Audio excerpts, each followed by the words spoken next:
Hello, hello tout le monde, salam alaikum, bonjour, j'espère que vous allez bien, j'espère que vous portez à merveille, que tout va bien chez vous et autour de vous. Allahumma salli wa sallam barak ala Sayyidina Muhammad wa ala alihi wa ashabihi ajma'in. Sablé, oui, des sablés. Pour habiller votre jolie table, faire un assortiment de sablés, ça c'est voilà un incontournable de la table du Eid qui arrive à grands pas, Inch'Allah. Et je vous donne les astuces, je vous dis comment vraiment bien réussir le sablé. Je vous donne surtout un ingrédient qui fait la différence. Ils sont fondants, vraiment hyper fondants en bouche. Et ça aussi grâce à cet ingrédient qu'on va faire là tout de suite. On va faire un caramel hyper liquide. Alors, ça va donner aussi une coloration, un goût supplémentaire et une coloration supplémentaire que les autres sablés n'ont pas. Tout d'abord, j'ai ici 2 mesures de sucre en poudre pour 2 mesures d'eau du robinet. J'ai une mesure d'eau que j'ai mis de côté, on va l'utiliser, mais par la suite. Et là, je vais utiliser, pour ma part, une casserole claire, voilà, en inox, mais bien claire pour pouvoir m'apercevoir de la coloration. J'ai versé les 2 mesures de sucre en poudre et une mesure d'eau. Vous avez bien vu, j'en avais 2, il y en a une que j'ai mis de côté. Et par la suite, j'allume le feu, je ne mélange pas, je ne secoue pas, je ne fais pas des va-et-vient, des mouvements circulaires avec la casserole. Je laisse tel quel et je mets à feu vif. Oui, écoutez-moi bien, à feu vif. D'habitude, le caramel, c'est à feu très très doux.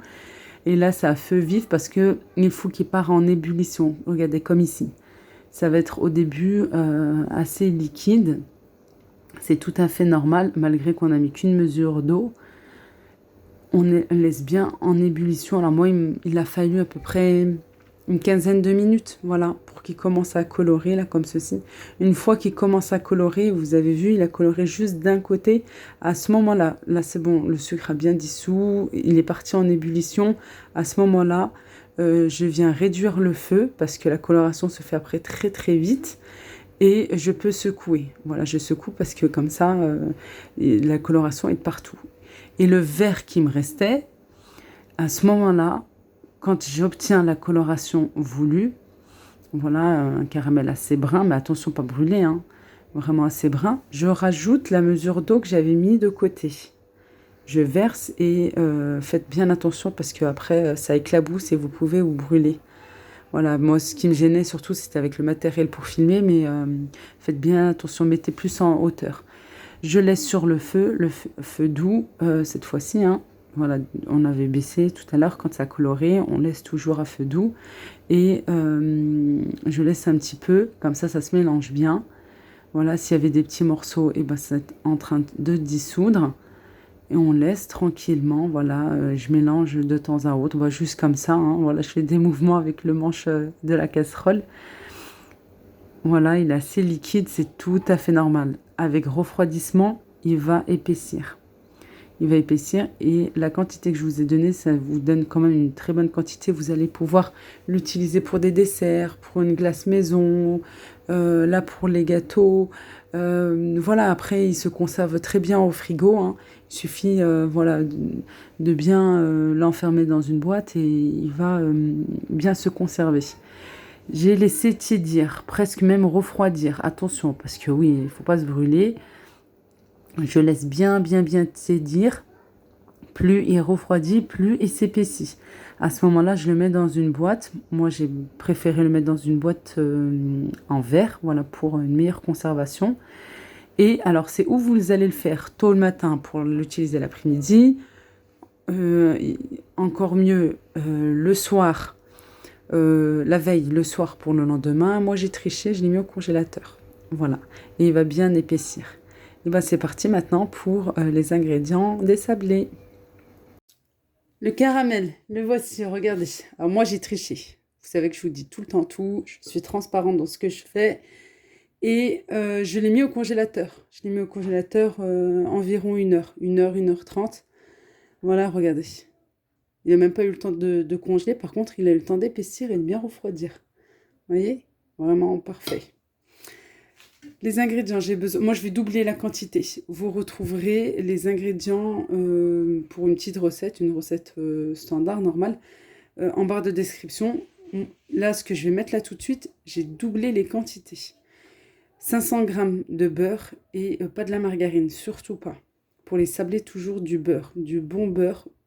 Et il faut prendre une bonne marque, celle qu'on connaît tous, parce qu'il y a 82% de matière grasse. C'est mieux. Prenez pas le beurre premier prix, il y a, je crois, environ 60%. Là, il y a beaucoup plus de matière grasse. J'ai 80 g de sucre. Du sucre glace, et pas du sucre en poudre. Moi, je vais doubler les quantités, comme je vous ai dit. Je vais mettre 2 verres, c'est-à-dire 160 g pour la quantité que je vais faire. Voilà. Je vais mettre les œufs en même temps. Voilà. Vous pouvez bien sûr faire cette recette au robot. Vous allez utiliser la feuille et pas le crochet, la feuille. De toute façon, quand on met le sucre, le beurre, quand on met tous les ingrédients, vous pouvez mélanger. Mélanger comme, voilà, vous pouvez mélanger vraiment, même au fouet, sans aucun problème. C'est quand on rajoute la farine. À ce moment-là, il faut aller vraiment tout doucement et plutôt avec une main ouverte comme je fais pour les gâteaux et pas de pétrissage. Et au robot, vous allez utiliser la feuille et pas le crochet. Je vais venir bien mélanger. Bien sûr, regardez, le beurre est bien mou. Voilà, une petite technique aussi, si vous avez un micro-ondes et comme moi, vous avez oublié de sortir le beurre un petit peu avant, et ben vous allez le passer. Moi, je l'ai passé 20 secondes. Voilà, je ne mets pas 30 secondes d'un coup, je mets d'abord 20 secondes et après je regarde. Puis là, 20 secondes, vraiment, ça suffit. Allez, on mélange bien.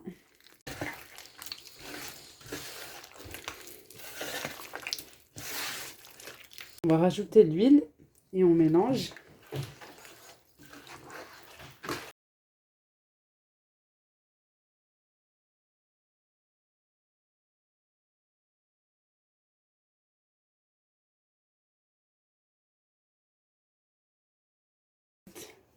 Je vais rajouter le caramel. Je vais rajouter 3 cuillères.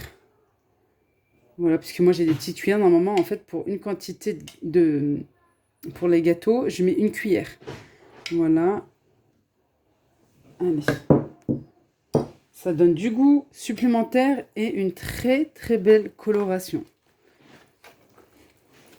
À défaut, si vous n'avez pas, vous allez mettre du sucre vanillé ou bien de la vanille liquide.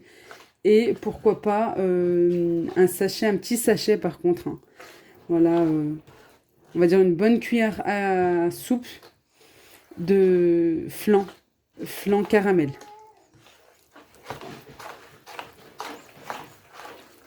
J'ajoute la farine en dernier.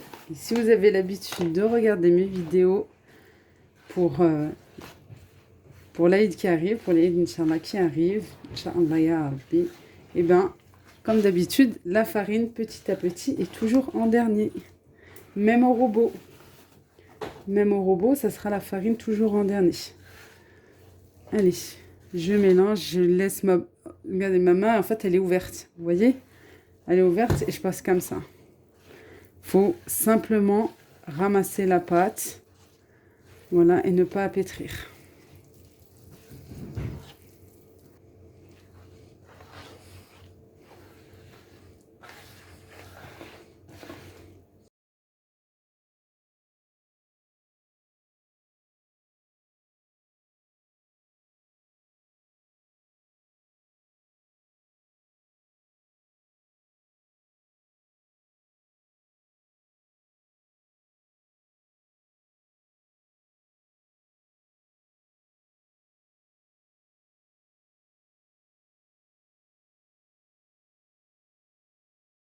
Là, vous avez vu, je ne l'ai pas du tout pétri et je ne l'ai même pas ramassé. J'ai à peine. Voilà, j'ai ni formé une boule, ni rien du tout. Je prends une quantité de pâte. Voilà. Sans fariner, sans rien. Je la mets ici. J'aplatis un petit peu. Je la mets contre 2 feuilles de papier sulfurisé. Voilà. Vous en avez pas. Je sais pas, voilà, vous en avez pas, et ben vous allez prendre des sacs congélation et vous allez bien les ouvrir savez, où quand c'est fermé, vous allez bien ouvrir, voilà, pour avoir aussi comme une feuille.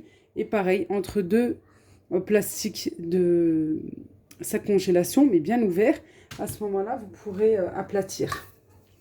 Ça permet de ne pas rajouter de la farine, parce que la texture est vraiment super. Je l'aplatis.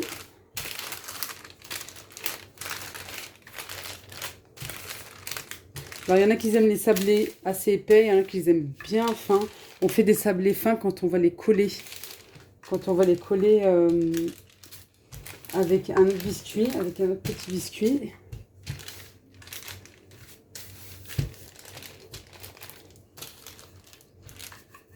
Une fois que j'ai étalé un morceau de pâte, je viens bien sûr prendre un emporte-pièce.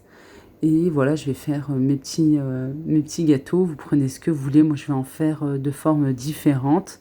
Voilà, le truc, c'est qu'il faut toujours juste appuyer et ne pas faire des petits mouvements. Les petits mouvements, quand on va faire cuire nos gâteaux, ça va les rapetissir. Il faut simplement appuyer. Voilà, il faut juste appuyer et ensuite, vous aurez une forme, la même forme que vous avez là maintenant sur votre table que vous aurez après cuisson.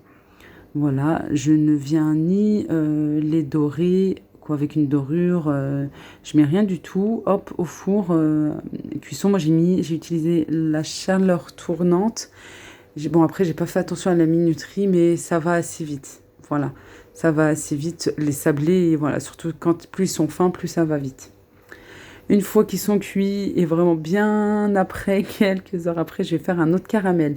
Cette fois-ci, c'est pour pouvoir faire la finition et embellir nos gâteaux qui sont hyper simples. Là, leur donner vraiment une petite touche, on va dire, plus classe pour avoir des sablés bien prestige. J'ai une mesure de sucre en poudre et je vais mettre aussi une mesure d'eau. Voilà, et cette fois-ci, je vais mettre de l'eau bouillante. Vous retrouverez tous les ingrédients en barre de description. Tout, vous retrouverez en barre de description.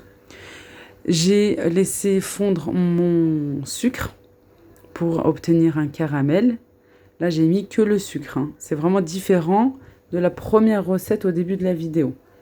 J'ai fait fondre le sucre à feu doux, à feu très très doux. Pareil, j'ai pas mélangé, j'ai rien du tout. Je laisse fondre tranquillement et je reste à côté. Et une fois qu'il s'est bien dissous et que j'ai la coloration voulue, caramel brun, je rajoute la même mesure en eau et cette fois-ci de l'eau bouillante. J'ai fait chauffer à la bouilloire. Voilà, je verse, attention aux éclaboussures, attention à ne pas vous brûler. Pardon. Et il ne faudrait pas vous brûler, justement. Voilà, et ensuite, je prends une cuillère en bois et je viens mélanger sur le feu, toujours à feu doux. Et voilà, je laisse bien dissoudre, c'est normal. Même si on a rajouté de l'eau bouillante, c'est normal en fait que ça vient s'épaissir comme ça, là, se cristalliser. Il faut laisser juste sur le feu, tout doucement. Voilà, et ensuite, j'ai rajouté 200 grammes de chocolat et du chocolat blanc. On rajoute du chocolat blanc et on mélange toujours sur le feu. Et vous allez voir, petit à petit, le chocolat va fondre et le caramel va s'épaissir aussi. Pareil que tout à l'heure pour la conservation, j'attends qu'il tiédisse, qu'il refroidisse. Ensuite, je mets mon caramel dans une boîte, une boîte de conservation. L'idéal, c'est de mettre dans une boîte en verre. Voilà, et puis après, je pourrais l'utiliser. Moi, je l'ai fait le soir pour le lendemain. Voilà, j'aurais pu l'utiliser quelques heures après. Voilà, pareil, en trichant, en mettant au congélateur. J'ai préféré l'utiliser bien après. Regardez, je suis encore sur le feu, malgré que j'ai accéléré là au montage. Mais je suis encore sur le feu très doux. Et je laisse bien fondre le chocolat blanc et bien épaissir tranquillement. Une petite astuce pour faire vos décos. Voilà, là, mon petit moule vient du bled, mais vous les trouvez maintenant ici, depuis des années maintenant. À chaque fois quand je vais au marché à Lyon, voilà, j'en trouve vraiment facilement. Et je pense que vous aussi, autour de chez vous, vous en trouvez. Là, une petite astuce, j'ai pris la pipette, sinon j'allais en mettre de partout. Voilà, je voulais pas de gaspillage. Et puis c'était le soir, j'avais qu'une envie, c'est de faire mes plaquettes de chocolat et d'aller dormir. Voilà, pour m'avancer pour le lendemain et au moins comme ça les chocolats seront bien prêts. J'ai utilisé la pipette pour, vous savez, le Doliprane pour les enfants. Et ben c'est super. Franchement c'est super parce que ça aide énormément et on va beaucoup plus vite et ça, voilà, ça permet de ne pas gaspiller du chocolat. Et c'est plus net, c'est beaucoup plus propre. Bon, après, je vais faire ma petite déco, voilà, avec du chocolat. Bien sûr, il faut toujours, alors, ou du chocolat fondu, ou aussi de la confiture, ou là, le caramel, vous avez vu, là, c'est le lendemain. Et le caramel a bien épaissi pour pouvoir coller mes petits chocolats que j'ai fait là sur les moules. Voilà, et puis comme il y a un creux à l'intérieur, je vais bien sûr remplir avec du caramel. C'est super, super bon. C'est délicieux, franchement, c'est super bon. Ce mélange-là avec le sable et le chocolat et le caramel, vraiment à faire. Je vous invite à vite, vite faire ces petits sablés. C'est super, super délicieux. Et puis en plus, ça habille votre table. Vraiment, vous avez un joli assortiment de gâteaux. Vraiment magnifique. Après, voilà, vous allez chacun décore avec ce qu'il a à la maison, avec les petits moules que vous pouvez avoir. Vraiment tester le caramel, vous allez voir, vous n'allez pas être déçu, mais pas du tout. Au contraire, il a un très très bon goût. Comme on dit, bnin, filidda. Vraiment, il y a un goût, il est super super bon, vraiment excellent. Et bien sûr, le reste, vous pourrez l'utiliser pour faire d'autres gâteaux. Vous pourrez l'utiliser, alors moi je vais l'utiliser prochainement, Inch'Allah, début de semaine là qui arrive, pour faire les gâteaux sans cuisson. Voilà, au lieu de mettre à chaque fois le même ingrédient, et je l'avais fait aussi l'année dernière, au lieu de mettre du lait concentré, ben là vous avez déjà votre caramel et vous pouvez l'utiliser pour pouvoir rassembler vos gâteaux, pour faire des gâteaux sans cuisson. Après, chacun vraiment décore de la manière qu'il veut. Moi, je vous donne un petit peu la base. Chacun fait avec ce qu'il a à la maison et aussi avec son imagination. Peut-être que, et j'en suis sûre, même, ça sera encore plus joli que les miens. Allez, partagez avec moi. Venez sur mon compte Instagram, lailoufamily.youtube. lailoufamily.youtube. Comme ça, vous pourrez m'envoyer vos jolis plateaux, vos jolies assiettes et me faire un retour voilà, de cette recette ou des recettes que j'ai pu déjà poster. Voilà, finalement, celui-ci m'a pas trop plu. Je vais changer. Vous avez vu au début de la vidéo, j'ai mis un petit nœud papillon. Pareil, j'ai utilisé mon moule en plastique. J'ai fait des petits nœuds en chocolat blanc. Celui-ci, le sablé que tout le monde, bien sûr, aime, que tout le monde connaît. Là, j'ai utilisé de la confiture, ou vous pouvez utiliser ou du chocolat ou du caramel. Je voulais pas faire tout caramel, chocolat. J'ai mis la confiture qui me restait, vous savez, des boules de coco. Voilà, on ne jette rien, on ne gaspille rien. Alors, il y a beaucoup qui se trompent. Voilà, alors, je voulais bien montrer. D'abord, on met de la confiture, voilà, sur le fond. Et sur le gâteau où il y a un creux, une petite ouverture, à ce moment-là, voilà, on met du sucre glace, mais vraiment, voilà, à part, pour justement, pour pouvoir voir la confiture, pour que ça soit visible. Je cherche mes mots. أنا صايمة بحالي بحالكم. الله يتقبل. Je dis simplement, oui, je jeûne. Oui, bien sûr qu'à un moment, voilà, le cerveau lâche. J'ai fait un gâteau aussi en forme de feuille. Et là, comme je vous disais, j'ai fait les petits kikis, les petits nœuds papillons en chocolat blanc pour changer. J'ai d'abord étalé du caramel et j'ai des amandes grillées, concassées. Et je vais venir en mettre sur tout le dessus, sur tout le caramel. Voilà, le caramel va pouvoir fixer et coller surtout les amandes concassées. Les amandes, il faut toujours, ou les cacahuètes comme vous voulez, ou l'un ou l'autre. Il suffit de bien dorer les cacahuètes ou les amandes. Voilà, vous pouvez les concasser avant ou après, et puis après les passer au four. Moi, je les passe au four. Je trouve que c'est mieux. Et puis, comme je vous ai déjà montré, je fais des va-et-vient avec une cuillère en bois. Voilà, pour que ça soit bien uniforme et que ça soit doré de partout. Allez, on finit la finition, voilà, et puis on va pouvoir mettre tout ça sur un joli plateau, ou bien sur une assiette, ou un présentoir, comme vous le souhaitez. Moi, j'ai préféré mettre mes sablés dans un joli plateau. Vraiment, ça habille votre table. Ça vous donne une bonne quantité, une très très bonne quantité même. Vous pouvez bien sûr réduire les quantités et mettre que la moitié. Moi, j'ai voulu doubler, voilà, parce que vous savez que je partage et que je donne. Et voilà, on a un joli plateau, vraiment hyper joli. J'espère que la vidéo vous a plu. À très vite, Inch'Allah. N'oubliez pas de liker.